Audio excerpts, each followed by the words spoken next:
Hello and welcome to the Mind Detox podcast. I'm your host, Sandy Newbigging. I'm a trauma-aware therapeutic coach and meditation teacher known for unifying therapy and spirituality, and I'm the author of 12 books, including New Beginnings, Mind Calm, and Mind Detox. I've also been teaching my insights and techniques via my award-winning academy for almost 2 decades. For this podcast, I usually share extracts from my Calm Clan community webinars. I'm also sometimes joined by guest experts for the occasional chit-chat. All so you can heal the hidden causes of anything problematic going on in your life, and so you can access more peace and enjoy the best life possible. I've been a monk and had to get myself out of a spiritual cult. I have a busy clinic with lots of fascinating clients, stories and takeaways. I'm usually creating a course or writing a new book, and I'm on my own journey of healing and knowing myself. So thank you for joining me for this episode. You never quite know what you're going to get, but I hope you get a lot from listening. And without further ado, let's begin.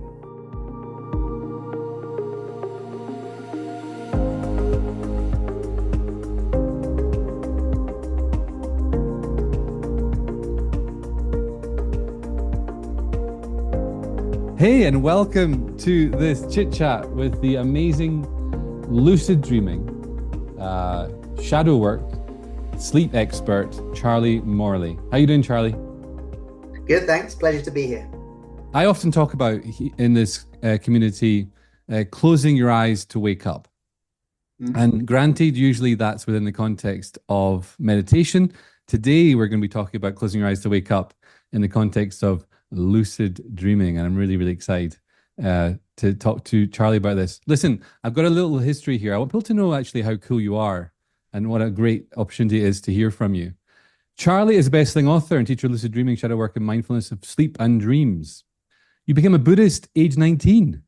Yeah. And you've been teaching... I mean, that wasn't in place of partying. I'd done all the partying before I was 19 and then got into Buddhism. Oh, okay. And then you've been lucid dreaming for 25 years. Yeah, I'm like 41 now. So yeah, that makes sense. Yeah. You've spoken at Oxford and Cambridge universities. You've taught at NHS, the Metropolitan Police, British Army Air Corps. Done a couple TED Talks, I believe. And you continue to teach around the world, which is really, I love receiving your newsletter, seeing your schedule coming up. Really, really impressive of what you do. So for today, I'd love for this to be a chance for people to have a brilliant introduction to lucid dreaming. I want for people to be able to find this podcast or whatever, and in not that long at all, really get their head around what it is, maybe demystify it a little bit, what the benefits are, high level how it works. So that hopefully they want to learn more from you. Does that sound okay as a way of engaging this conversation? Yeah, great. Let's do it. Okay. So first of all, can you please start by defining lucid dreaming and give us a potted history from about its origins to present day? Yeah. So a lucid dream is a dream where you're in the dream and you have this aha moment of like, oh, wow, I'm dreaming right now. So if anyone's ever had a dream where they're sound asleep, but in the dream, they suddenly realize, oh, whoa, I'm in a dream. And now I can choose what to do. I can fly, or I can walk through walls, or I can have sex with movie stars, whatever you want to do. It seems to be in that order too, kind of flying, walk through walls, sex with movie stars. This is 25 years of research has taught me that. But once you get past that, you realize, hang on, if I'm in my dream right now, that means I'm conscious in the unconscious, which is absolutely true. Which then makes people think, well, hang on, that must be a bit like hypnotherapy. Maybe I'm kind of in this space, like the hypnotherapeutic trance space. And the answer is yes, absolutely.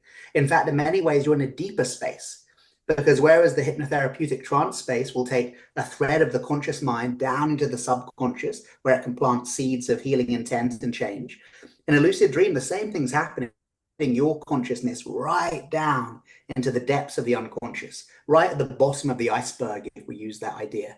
Not because lucid dreaming is better than hypnotherapy in any way, but because you can't get more unconscious than asleep.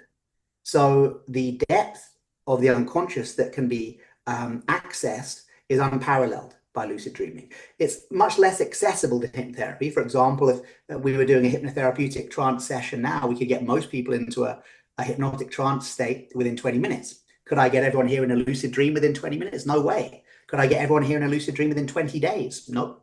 Some people would within 20 days, probably within tonight even. So it's not as accessible as other modalities, but once you access it, it's a very, very powerful way to access the unconscious. So if you are listening to this and you're thinking, oh yeah, I've had that experience. I've been in a dream where I've known it's a dream. I've known my body's asleep in bed. I've known I'm inside this huge three-dimensional projection of my own mind. That's a lucid dream. The defining factor is not what you do with it. The defining factor is the aha moment. For those who are listening or watching and thinking, oh, I'm not sure I have had that experience, what I would say is, can you think of a time where you're in a nightmare, and in the nightmare, you thought to yourself, oh God, I've got to wake up, I'm in a nightmare, I've got to wake up. Because if you did, that was also a lucid dream. In fact, most people's access to lucidity, in a spontaneous way at least, is through nightmares. Now, if you're in a nightmare and you're going, I've got to wake up, you were lucid because you have indirectly acknowledged there was a place to wake up to. So I must be asleep.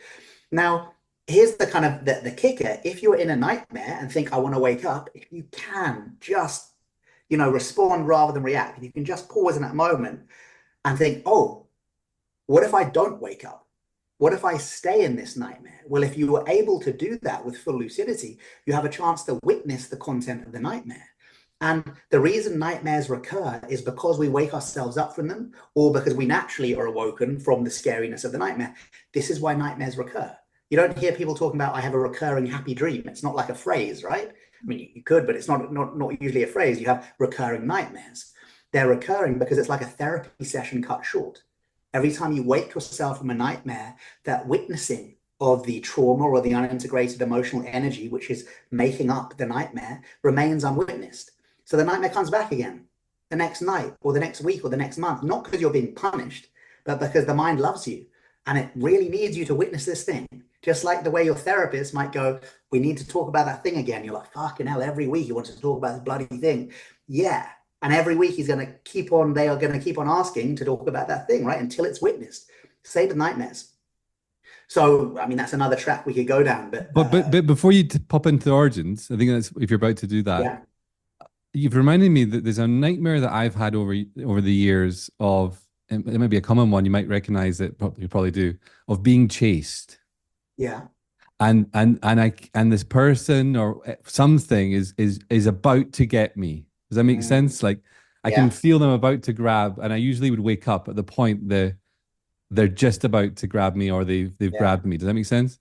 Yeah. So are you saying that to there's something in that for me? It's not just like a horrible, my mind being mean to me, but also in an ideal world, I'd want to turn around and face the thing that's trying to grab me. Is that what you're kind of talking about here? Absolutely. If you could manage to get lucid and be like, oh shit, I'm in that recurring nightmare. Wake up. Wait, no, don't wake up. Don't wake up. I'm safe. What are we scared of?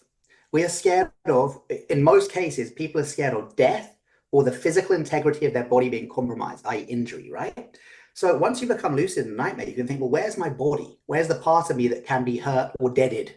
It's in bed. Like the safest place, probably in a 24-hour period you'll ever be, is in bed, in a locked bedroom, right? So you think, well, my body's safe. I'm inside my mind. This is all just a hallucination. Why don't I face it? Why don't I see what this thing wants? And you could then turn, and very often, because it's so unexpected that you face the trauma, it will often it will play out. The character will play out in that way and be kind of like shocked and look at you. Or you allow yourself to be grabbed, knowing that there's nothing being grabbed here, really. I'm just, whatever, I'd be grabbed, and then the nightmare ends. But if you were able to do that just once, we've got a lot of research showing you probably will never have that nightmare again. You might have a nightmare again, but that particular one of the grabbing, if you can get lucid in that just once and basically do whatever you haven't done before. So do a new action, because that seems to kind of rejig the neural pathway there. So if it's always been chasing you, become lucid and turn to face it, or turn to face it and let it grab you, or turn to face it and say a word. Anything that's different from your usual response will help to kind of rejig that neural circuitry, and probably the nightmare will stop.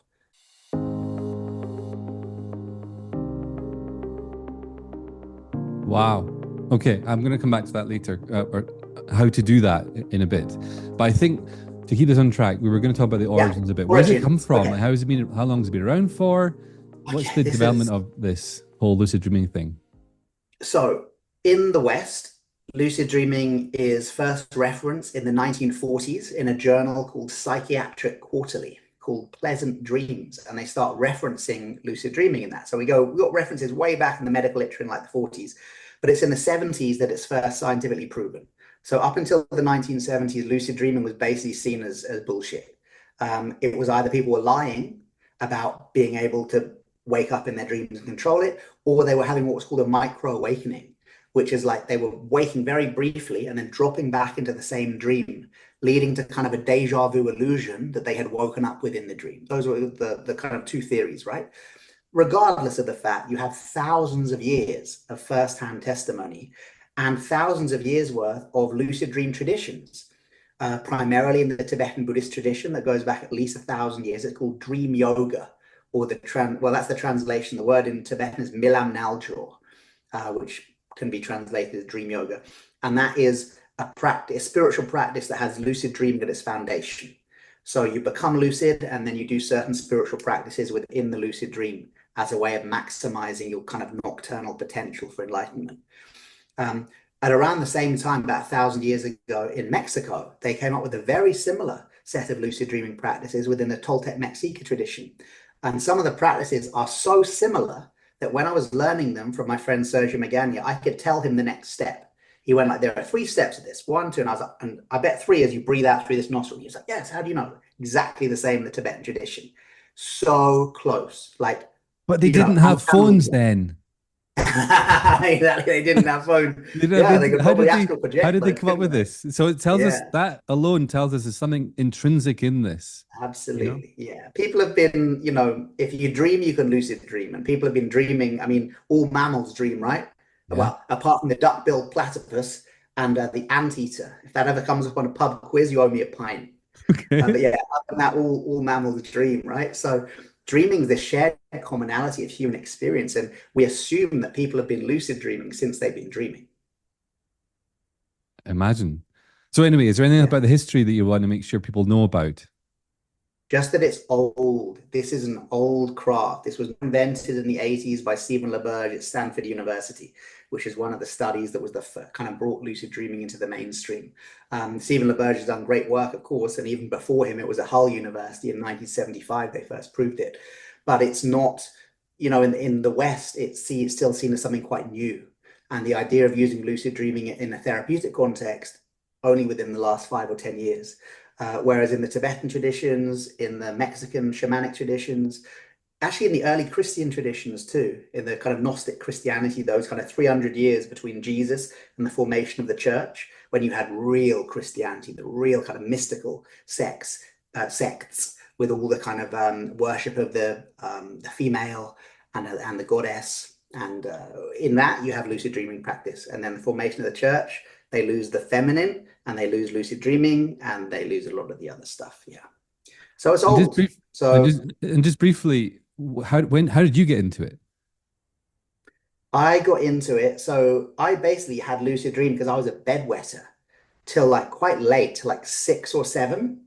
I remember at 6 or 7 because I remember saying clearly like, oh, I've got to stop wetting the bed by the time I'm 7. I remember clearly saying that. So maybe it was 7, maybe it was 8.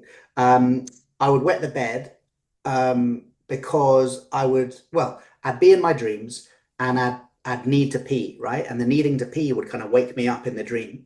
And I go, oh, I'm dreaming, right? I need to find a place to pee. And then walk around the dream and find a place to pee. But of course, you pee in a lucid dream, it's a trap. You're going to actually pee. So I would wet the bed. But those are my earliest memories of knowing that I was dreaming because my bladder would kind of wake me up. So I had those early experiences, which I guess planted some seeds. Then when I was a teenager, I just started getting interested in the mind, as a lot of young men do. Maybe you get interested in kind of psychedelics and Buddhism looked cool, but too difficult. And then UFOs were cool. And then lucid dreaming, I was like, wow, that's so cool. You can kind of go into your mind and have this experience where you're walking around the inside of your mind. That seemed totally far out to me. So I remember I got some books from the school library. taught myself to do it. I think because I'd tasted the chocolate younger, I was able to kind of replicate those experiences, but minus the bedwetting. So I got into that when I was a teenager, but just for like sex and skateboarding, literally those were the two main things I did in my lucid dreams. And I got pretty good at skateboarding. And there's lots of stuff about the neural pathways and circuitry and stuff. The other thing, not so much, but the skateboarding I got very good at. So I had this kind of lucid dreaming love in my teens. And then in my late teens, the Buddhism thing seemed like more of a possibility because I'd like partied really hard from like 15 to 18. I was like really deep in the party scene. And I'd kind of done that stuff. And I had like a near-death experience from this drugs overdose. And I was just like, I'm done with that. So then I was like, I really want to get into Buddhism. So when I started to get into Tibetan Buddhism, I started to hear them mention this term dream yoga. And I was like, whoa, is that lucid dreaming? Like, I love lucid dreaming. I actually know how to do it. And I remember some of the monks being like, oh, have you ever had a lucid dream? And I was like, dozens, man. And they went, oh, what do you do in your lucid dreams? Like meditation, spiritual practice. And, I didn't want to admit what I've been spending my lucid dreams for. But I had this practice. I knew how to do it. So then when I started receiving the Buddhist teachings, and then when I formally became a Buddhist at 19, I had this kind of foundation. So then when I started learning dream yoga from the Buddhist lamas and then entered into kind of like a guru disciple relationship with Lama Yeshe and started getting the one-on-one teachings, they kind of were able to take root, I think, because I had some training from younger. Awesome. Wow. Destiny. From peeing your bed It's weird, to man. It's weird when you helping look back and thousands. think, oh, imagine if that hadn't happened, that hadn't happened. There seems to be a movement towards something, which, yeah, destiny is correct, I think. So before I get you to share a couple of the main benefits of lucid dreaming, I don't want to tease anyone with that if they're sitting here going, yeah, but I really can't do this. It's impossible for me. And I'm never going to be able to do it. I want to talk to that person briefly. What would you say to that person that comes to you going, it's impossible. I'll never be able to do it. There's no point even trying. So first things that I could say statistically, most people in this room now and listening to this will have had multiple lucid dreams in their life. How do we know this? Because lucid dreaming is a spontaneous occurrence of childhood brain development. So 2 studies from Harvard have backed this up, and then one that came out from a British university, actually, which I've got a brain fog on it now. But children naturally lucid dream. Not every child every night, but spontaneous lucid dreaming seems to be a natural part of childhood development. So you all have almost certainly all had lucid dreams, you just don't remember them. Some people do. And often actually when they've had the people hear their first talk on lucid dreaming, they do start to remember that, oh yeah, I swear I had this once. Like when I was a kid and I was in this nightmare and I just decided I didn't want to have the nightmare anymore. And I kind of became lucid and changed the nightmare. These kind of memories come back to us, but almost certainly you have lucidly dreamt before. That research is important too, because it tells us 2 things. Like, number 1, lucid dreaming is an inbuilt function. It's normal. It's not some alien imposition that we're forcing upon the mind. It comes factory installed and we forget how to do it. And secondly, you don't need to learn how to lucid dream. You need to remember. Like there's something in us that knows how to do it. So that's really important to know. The next thing to know is in 15 years of teaching this, I haven't come across anyone who can't lucid dream. Come across plenty of people who've given up before they've had a stable practice, but there is a formula you can follow. If you just follow the formula, it's a bit boring, but eventually you will have a lucid dream. But if you follow the formula combined with enthusiasm and a real sense of the why is more important than the how, then I have very good confidence. I've taught some groups where you thought that people would no way be able to get lucid. I've worked with some of the most highly traumatized populations on earth who are averaging 4 hours sleep a night. And you think, well, if most of your dream happens after the first 4 hours, how the hell are these people going to get lucid or even get to sleep? And in fact, with those groups, we've had really good success, not only helping them sleep, but helping them lucid dream as well. So I feel very confident in these techniques. I think if they didn't work for the vast majority of people, I wouldn't still be here doing my thing. And also that kind of self-doubt can be a really interesting thing to work with through lucid dreaming. One of the unique aspects of lucid dreaming is that you can meet psychological concepts. in usually personified form. So in a lucid dream, you can call out to meet your inner child. And this little kid will appear, often looking how you did at around 5 years old, and you can touch them and they're solid, and you can speak to them and they'll speak to you and sound like you did at 5 years old. I mean, this is Oh, mind blowing. So, in the same way, you can meet fear, you can meet rejection. I remember when I met rejection. God, I thought it was going to be like some cloud of red smoke. It was me at the age of 19 when I first got my heart broken. And I was under a bridge and I was like reaching down. He was just crying under a bridge. I was like, whoa, that's how my mind creates the symbolic representation of rejection. And just that was enough because I went, oh, there's where the original wound is. I thought it might be something from my mom or my family, but no, there it is. It was that heartbreak at 19 that I couldn't cope with. And of course, anything that overwhelms our capacity to cope is traumatizing. That's the definition of what gives us trauma, right? So I found that original wound, and then I was able to work with it in a waking state therapeutic process. So sorry, I'm saying this because if you've got self-doubt, you could get lucid and actually meet your self-doubt. What would self-doubt look like? If I gave you a kind of pen and paper, how do you draw self-doubt? Whatever you draw, maybe that's what would appear in your lucid dream.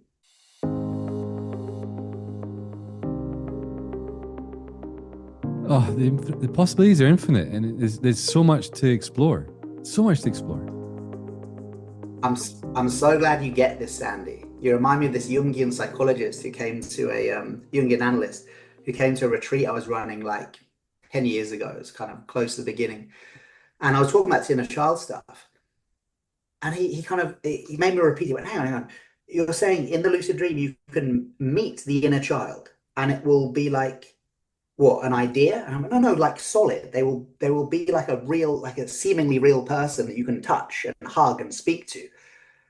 And then he kind of made me repeat a couple of things. I thought he was questioning, but actually he was just trying to get this into in what was happening. And he just went, this could change everything. This could change everything. And I was like, oh, wow, okay. As he was kind of working. And then I asked him later, he said, it can take me months to get some of my male clients specifically to even acknowledge they have an inner child. You're saying through this process, you can meet it, dialogue with it, ask it what it needs. Yeah, it is. If you really look at what the kind of potential of lucid dreaming, it is one of the most powerful therapeutic interventions currently available, and yet it's still in the fringes. Mm-hmm. But my job, my destiny, maybe even hopefully in this life, is that by the time I, you know, reach the bardo, the death state, that this will be well known, that this will be in the kind of mainstream in a good way. And well, you're doing a great job so far. And you talk about the death state there, and in different spiritual teachings and stuff, and they talk about consciousness and states of consciousness, and you've got waking, sleeping, dreaming, etc., right? And I remember hearing that the dream state, the purpose that the human was given that state was because it was limitless. And it was the human's chance to experience anything at all Mm. imagined Mm. possible in this lifetime. And it just reminds me of that with what you're talking about right now. Like, Yeah. you know, And there's a quote from the Dalai Lama actually where he said, if you ask us why we dream, in Buddhism we have no answer other than the dream's capacity for spiritual practice. It's like the dream is for spiritual practice. It's not like I can have spiritual dreams. It's like the very point of dreaming is to give humans this expanded human experience of consciousness. I mhm. think when you've dreamt that you're another person, or you've dreamt you're friends with movie stars, you dreamt you're an actor, something like that, how beneficial that is for us to have small moments where we can embody another being, how that is for our empathy, how that is for our sense of seeing the kind of shallowness of the illusory sense of self. It's all there in the dream, and yet we ignore it. We wake up in the morning and we say at most, how did you sleep? Never how did you dream? How did you sleep? And then the point we're supposed to get to, like the number one, is where we say, I slept like a log. A log. A log is a dead piece of wood, not a tree, a freaking log. Like that's what we've done as a society, right? So I say we wake up and we say, how were your dreams? And the aim is not to dream like a log. The aim is to dream like a tree, with growth reaching up and the roots going down and all that goodness. Well, you might remember I mentioned to you that I left a spiritual community that became culty. Remember I told you that? Yeah, was that the I can't remember. Well, you don't need to name names, but yeah, I know because you were in a full-on kind of student guru relationship and the Yeah, whole 14 years. tango. Yeah, the Yeah, Bright Path to Shy, as it was called. I have no problem sharing the name. sure. And one of the reasons, one of the many reasons I left was that everything was just explained away as just stress moving or stress releasing, if you were having certain thoughts but also they talked about that, if you're dreaming, oh, it's just stress release, they would say. Oh, I see. You know what I mean? And you're reminding me of that again, which is it's like calling a log again, Yeah, it's like the log analogy you're talking yeah, about. It's like yeah. it's so much more magical and mystical and amazing, and there's so much more in it than just oh, it's just stress release. Well, interesting that you said that. Um that was the perception of dreams in an organization that turned out to be a bit culty. Now, the reason why dream work is in most forms of Orthodox Christianity, at least, or kind of mainstream Christianity, shunned, is in many ways possibly for the same reason. If you look to dreams, you're giving people a direct gateway to their higher self. And surely the only direct gateway to the higher self or the divine should be through the priest or through the pope or through the guru. So no wonder I think that some organizations that might be a bit kind of culty or very hierarchical would be threatened by dream work because it gives the individual direct access to something that no therapy can ever give them. No, sorry, no therapist can ever give them. Or spiritual guru. Yeah, yeah.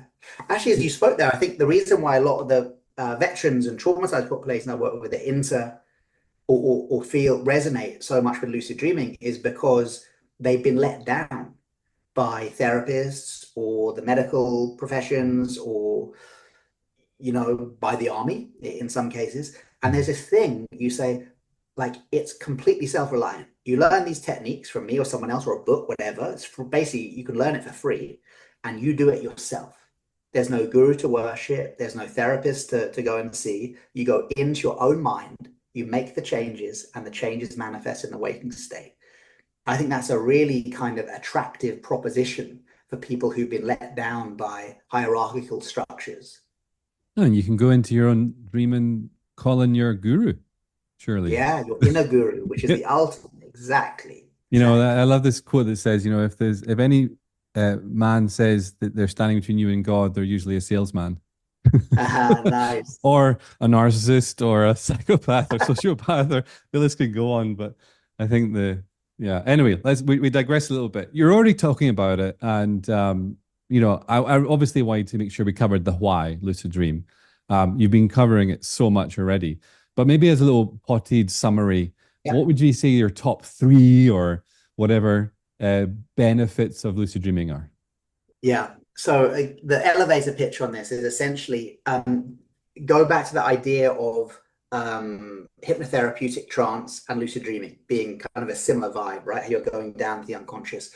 So anything you can treat through hypnotherapy, you can also treat through lucid dreaming because it's a very similar access to a similar state.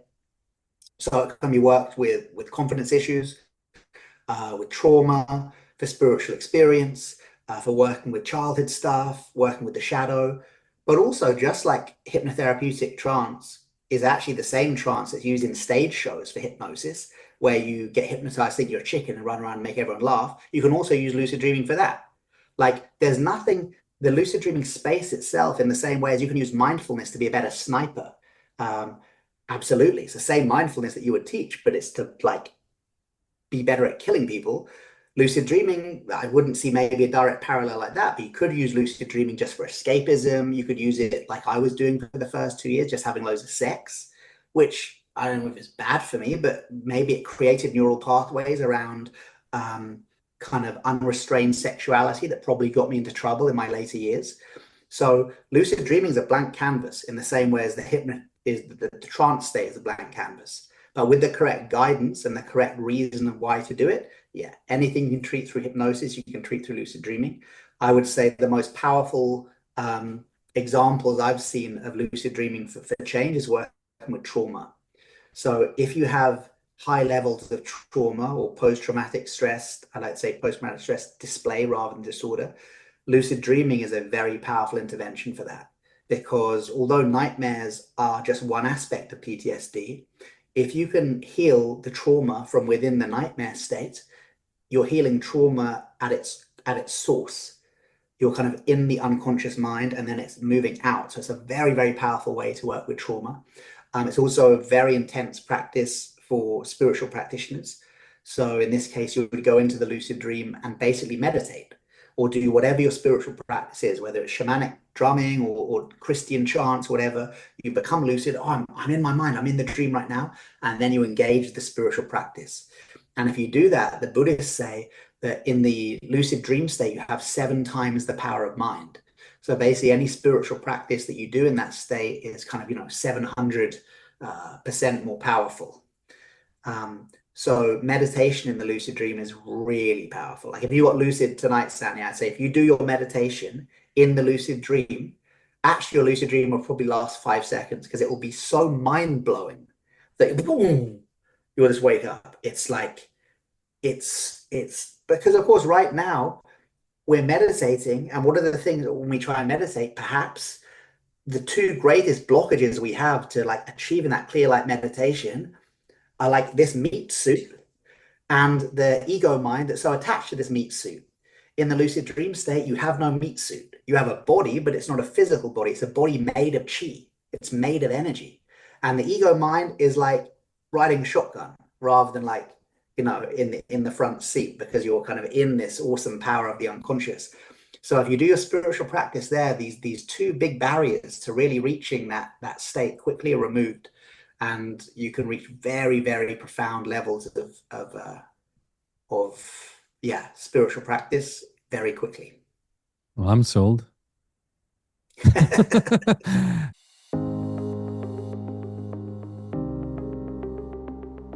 I'm going to read this bit in my notes. In 2023, the first scientific study into the methods were published in the peer-reviewed journal Traumatology, in which 85% of participants experienced a remarkable decrease in post-traumatic stress symptoms within 1 week by using lucid dreaming alone. I think that deserves a little airtime tonight. Can you tell us about your work using lucid dreaming on trauma healing and maybe that study or whatever you want to share relating to that? Yeah, That's incredible. this is what the new TED talks about, actually. Although it's been under review for like a month. It's online, but it's unlisted because they want to double check the science on this. Like, I get it. There's some guy on the stage at TED saying we managed to cure 85% of people of their PTSD in a week using lucid dreaming. Like, of course, the TED censors are like, we need to check up on this, but the science is there. So once they've reviewed it, I'm sure it will be fine under public release. So a few years ago, I got a call from a guy called Garrett Yunt, who's a doctor of molecular biology in America. And he runs this, he works for this organization called IONS, Institute of Noetic Sciences. They do kind of rigorous science, but on kind of fringe stuff. And he had heard of the work I was doing with veterans and traumatized populations. And he said, oh, do you want to do a study where we see if lucid dreaming can be used to treat PTSD? And I kind of corrected him. I went, oh, you mean lucid dreaming to treat nightmares? Because there's a long history, like 20 years of lucid dreaming being a really powerful treatment for nightmares for all the reasons we discussed earlier, right? You can wake up in the nightmare, face the fear, you can integrate the trauma. And he said, no, PTSD. And I was like, how are you going to measure that? And he was like, well, at the beginning of the study, we'll get people to take the PSL-5, the DSM-5 PCL trauma PTSD score. It's basically like an arbitrary thing. There's loads of questions, medical review to see how traumatized a person is. We'll then give you a week with them to teach them lucid dreaming, not only how to lucid dream, but how to become lucid within their nightmares or trauma dreams especially, and then turn to face the fear, show love to the trauma, or do something different, act proactively rather than kind of running away. To have this, what we call the healing lucid dream. And then at the end of the week, they'll take that same PTSD checklist score again, PTSD checklist, and we'll be able to see, has their trauma score gone up, down, or stayed the same. And I was a little bit worried when he first said it, because I was like, wow, this doesn't work. I mean, I've got all these people saying it's really good for their PTSD, but what if it hasn't? But I was up for it. I was like, well, let's see if this works. Like, let's see if this actually works as well as I think it has been working. So we got a group together. In the end, it wasn't just veterans. It was 55 people. Some were veterans, but the majority were not. The majority were actually people with CPTSD, so complex PTSD, not just PTSD. But to get onto the study, you had to have chronic PTSD. So 100% of people, the 55 people we gathered, all had chronic or treatment-resistant PTSD. They did this test at the beginning, and then I had this week with them. And during the week, the majority of them had a lucid dream, which is strange because usually lucid dreaming takes a few weeks to learn. Like to do it in 1 week within a few days is rare. But what I realized with these wonderful people was they were kind of bonded together in the fact that they were all suffering with PTSD. They weren't in the same boat. None of us were, but they were in the same storm. And they could see whether they were a veteran or a person who'd been in a car crash, or many of them were women who'd suffered childhood sexual abuse, actually, was probably the majority. There was this sense of kind of kinship, and the group bonded really well. And a lot of them had lucid dreams. A high percentage had what we classed as a healing lucid dream. And these were very different. Like one woman, she had her PTSD manifested as chronic pain. So she was just always in pain. Her kind of nervous system was so jacked up, it was just always sending pain signals. And she became lucid and she called out an affirmation, a bit like hypnosis, kind of. She called out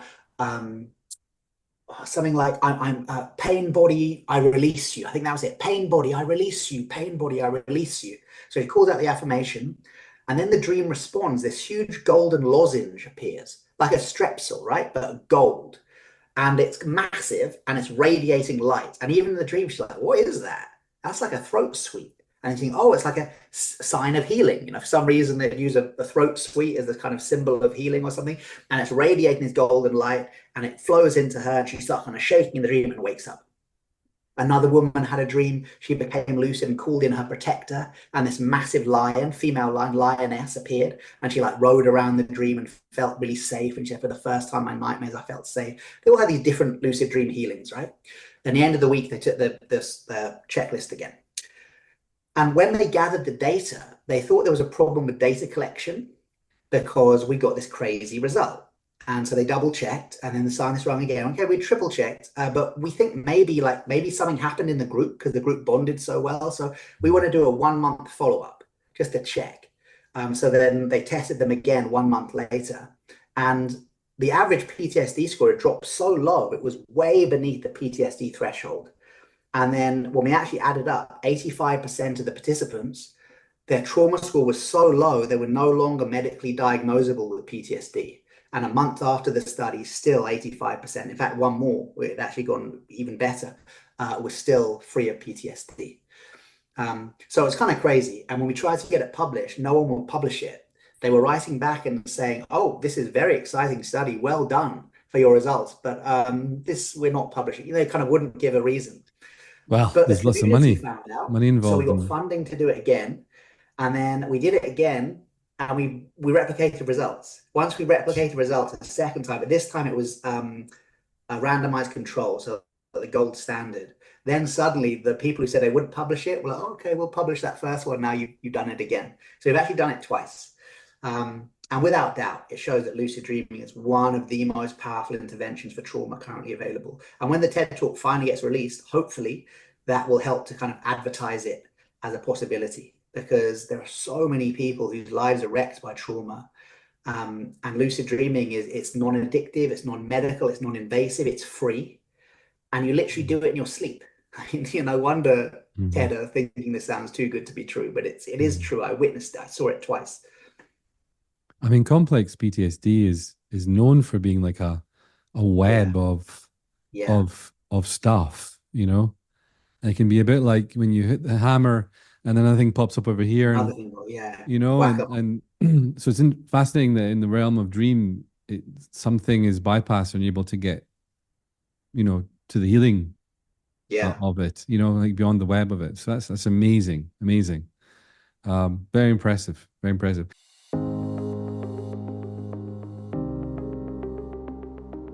I wanted to shift gears slightly as we bring this to a close, the interview side, because I want to talk about sleep. Because someone could be listening to this going, yeah, all fine, well and dandy, but I can't even get to sleep at night sometimes. So, and you mentioned earlier that you can actually help people sleep better, or you've done some work with that. Because that'd be my main fear of going to one of your retreats. I'm like, what if I just sit there all night and I'm wide awake? And so what do you do to help people sleep more easily, better, deeper? Yeah, so weirdly, the work with veterans actually came first, not from lucid dreaming. It came from my fourth book, Wake Up to Sleep, which is all about stress and trauma affected sleep. So that's basically my insomnia book. It has got like one chapter on lucid dreaming right at the back, but basically it's 90% not lucid dreaming. It's breath work, it's mindfulness, it's deep relaxation, it's yoga nidra, it's NSDR, coherent breathing, ultimate nostril relaxation, like loads of kind of body-based approaches to regulating the nervous system. And the one thing it hasn't got is any sleep hygiene tips, because if sleep hygiene worked, we wouldn't have the epidemic of sleeplessness we've got. What do you mean by sleep hygiene? What do you mean by that term? The classic stuff of like, don't look at your phone an hour before bed and have a hot bath and like no coffee after lunchtime. This is great. But when working for normally stressed people, firstly, show me a normally stressed person. And secondly, if people are working with high levels of stress or trauma, offering them sleep hygiene techniques is like offering like a band-aid for a bullet wound. It's just not going to touch the sides. As you know, you have to regulate the nervous system. So actually, it's a book about nervous system regulation, but within the kind of lens of good sleep. So a lot of the stuff you do is actually to calm the nervous system, and as a side effect, it leads to good sleep, especially all the breath work stuff. So yeah, that's a lot of the stuff that I do.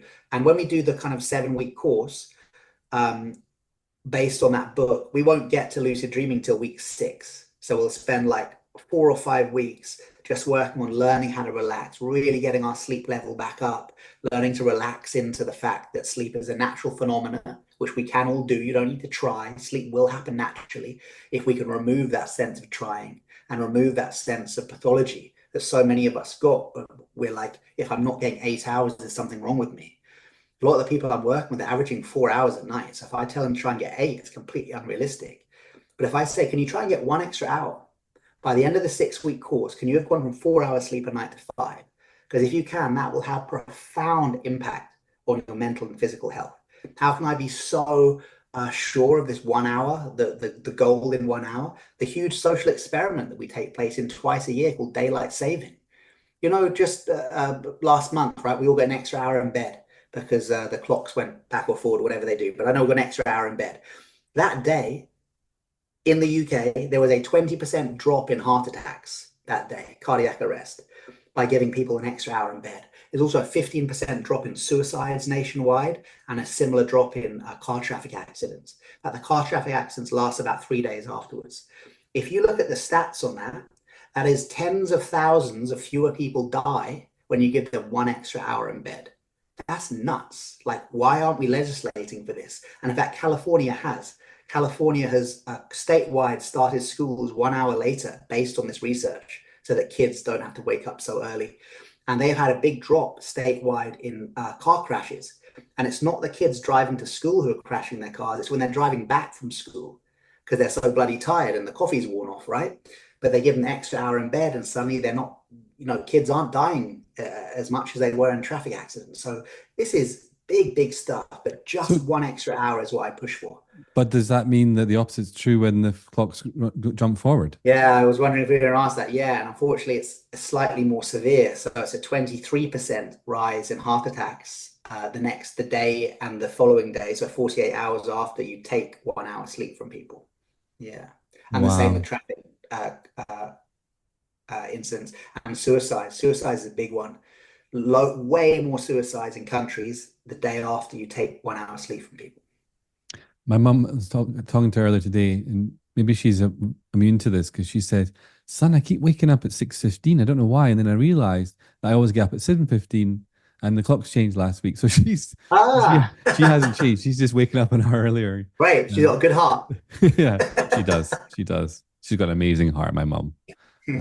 Anyway, so sorry to go back on it, but I just want to ask for a couple things. I know you said go read the book, and I get that, and it's a wonderful book, Wake Up to Sleep. Over the sleep stuff. But is there any things you could just share today that they could actually get going with, like having listened to this, if you don't mind? So my big tip for like insomnia or people struggling with sleep is breathing much slower than usual. One of the big reasons for sleeplessness worldwide is the fact that we are breathing faster than we have ever breathed. Like the average breath rate, American breath rate, we can apply it to kind of Western society, is 15 to 20 breaths a minute. So like if I call an ambulance now and they come around and they're checking my blood flow and breath rate, if I'm within 15 to 20 breaths a minute, they'll say, you're good, you're healthy. In 1980, so I'm an 80s baby, right? In 1980, the average American breath rate was 4.5 breaths, sorry, was 7.5 breaths a minute. What the hell has happened in my lifetime to more than double the average breath rate? Well, perhaps the same things have doubled the rates of obesity and diabetes and certain forms of cancer and Alzheimer's. I'm not saying that they're causal, but there's almost certainly a correlation there. Our grandparents breathed so much slower than we breathe now. The average American breath rate in 1939 was 4.5 breaths a minute. 4.5. Like, this is A insane minute. how fast. Yeah. 4.5 breaths. Hang on, yes, a minute. You're Yeah. doubting yourself, it's so low. Yeah. No, because you question it. I was like, oh, did I do a dyslexia thing? Yes. 4.5 breaths a minute. That's incredible. So we're breathing really fast. And it could be that I'm not saying the fast breathing is leading to insomnia, but when I've worked with really people with severe insomnia, I don't even like that label, severe sleeplessness. The most effective of all the techniques I've taught is 20 minutes of what's called coherent breathing. It's a very specific breath rate, 5 breaths a minute, and it's equal inhale and exhale. So 6 seconds in and 6 seconds out. If you breathe like that for 20 minutes, doesn't have to be before bed, just any point in a 24-hour period, within a few days, you will fall asleep quicker and stay asleep longer. So if you go to my website, and the page is called Wake Up to Sleep. So charliemorley.com/wake up to sleep. There's a resources section where you can download these like chimes that you follow that bring you into 5 breaths a minute. And there's me kind of showing you how to do some Qigong movements with them too. That's my top tip. Breathe much slower than usual for between 10 and 20 minutes a day and watch the effect on your sleep. And you don't need to believe it. This is great. You can be breathing. Oh, that's bullshit. I'm just breathing. But as long as you're breathing in that way, it will have an effect on your nervous system. So it's music to my ears because I've been teaching people to breathe in for 6 and out for 6 for a while. Really, specifically 6 in, 6 out. 6 in, 6 out, yeah. Dude, that's exactly coherence. That's exactly the rhythm. And what I was taught was that we have obviously a brain in our heart, right, and a brain in our head.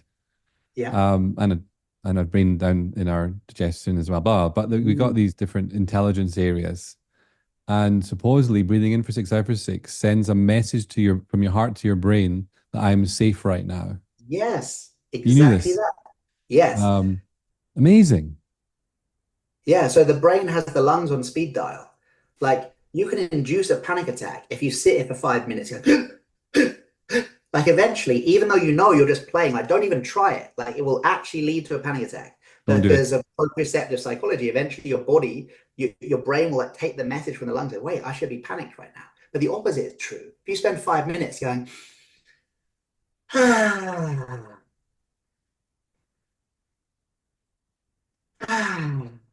even if you're watching a horror movie, eventually your brain will disregard what the visual cortex is taking in, take the messages from the lungs, prioritize them above all others, and start to move you into exactly as you said there. I am safe. Mm-hmm. It's like the ultimate hack, and I don't like that word, but it really is. The quickest way to change your neurological state is through the breath, quicker than many meds. Like other than like injections into the heart, which will kind of change your physiology very quickly. Breathing affects your brain very quickly and is the quickest way to change your neurological state. And I'm also aware of the irony that I get so excited talking about slow breathing that I breathe really fast and I'm in like 30 breaths a minute. So I will do some. You're forgiven. Oh, that's amazing. Thank you for that. And I guess I've heard from people that do get to sleep, but then they wake up kind of panicky or something in the middle of the night, and they find it hard to get to sleep. Would that be a similar thing you'd recommend for them? And do you know why that might happen to someone? Yeah, so coherent breathing can be okay for the middle of the night, but I would say middle of the night, a breathing technique, something like 4-7-8 breath from the yogic tradition, which I'm sure you know, kind of breathing in for 4, holding the breath for 7, and then breathing out for 8. Just for a couple of minutes can be really good to regulate that nervous system. And also things like yoga nidra, or now is being called NSDR, non-sleep deep rest. They can be really good things to do in the middle of the night. They're basically guided meditations that you can do in the middle of the night. But the main thing is if you do wake up in the night, usually after a few hours sleep, maybe 3 to 4 hours sleep, very common. We all have a slightly longer micro awakening after about 4.5 hours sleep. Everyone does. We just probably don't notice it. And sometimes what the veterans sometimes refer to the 4 a.m. demons is that they have this period of sleep, and then it's actually, again, a nervous system thing. The body is responding in panic because it's not used to being relaxed for so long. So after this first kind of 3 cycles of sleep, 90 minutes or roughly 4.5 hours, it kind of gets back on like, are we still okay? Because we've just been like blacked out for 4 hours. So like, is there a threat around?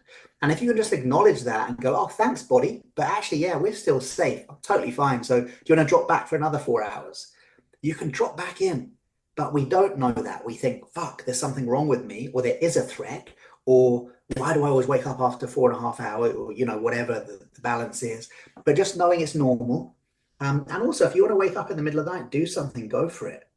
Like the way we used to sleep before the Industrial Revolution was very similar to that. We're sleeping in 1 8-hour chunk is like experimental. We've only been doing it for a couple of years. So the most dominant form of insomnia in this country is called sleep maintenance insomnia, which involves falling asleep for about 4.5 hours, waking up, feeling wide awake for 1 to 2 hours, and then actually being able to fall asleep again in the morning. But most people don't, because they just kind of get on with their day. That's a completely anthropologically normal way of sleeping, but we've pathologized it, and your doctor's never heard of it. So you go to the GP and they say, what? No, you can't be awake in the night. Take these drugs, fall back asleep. And then we're stuck with this problem. So I'd say learn about sleep.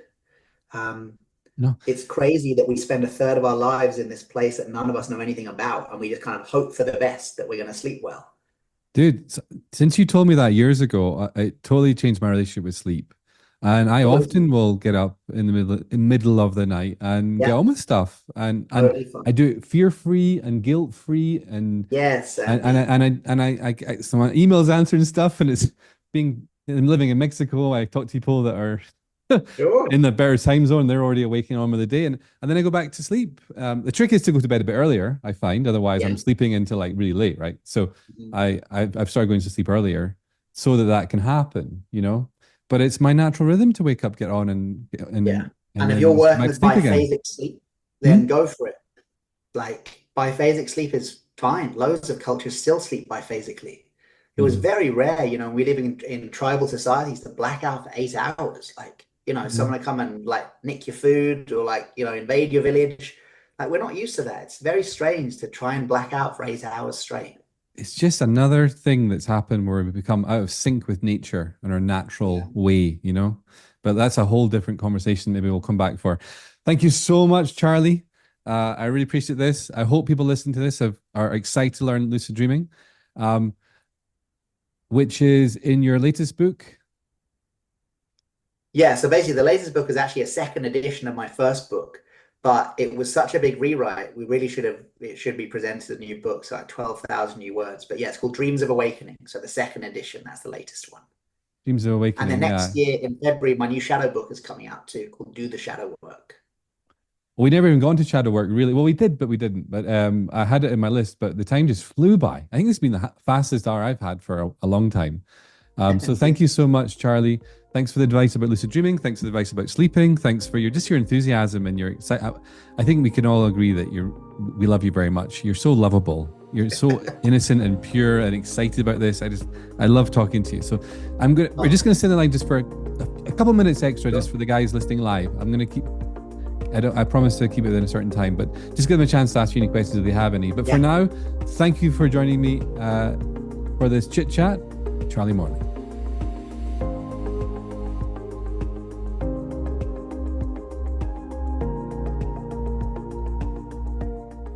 Thanks for joining me for today's episode.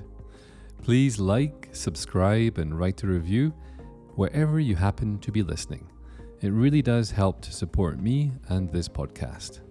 For more information about my one-to-one sessions, Calm Clan community, books and academy courses, head over now to minddetox.com.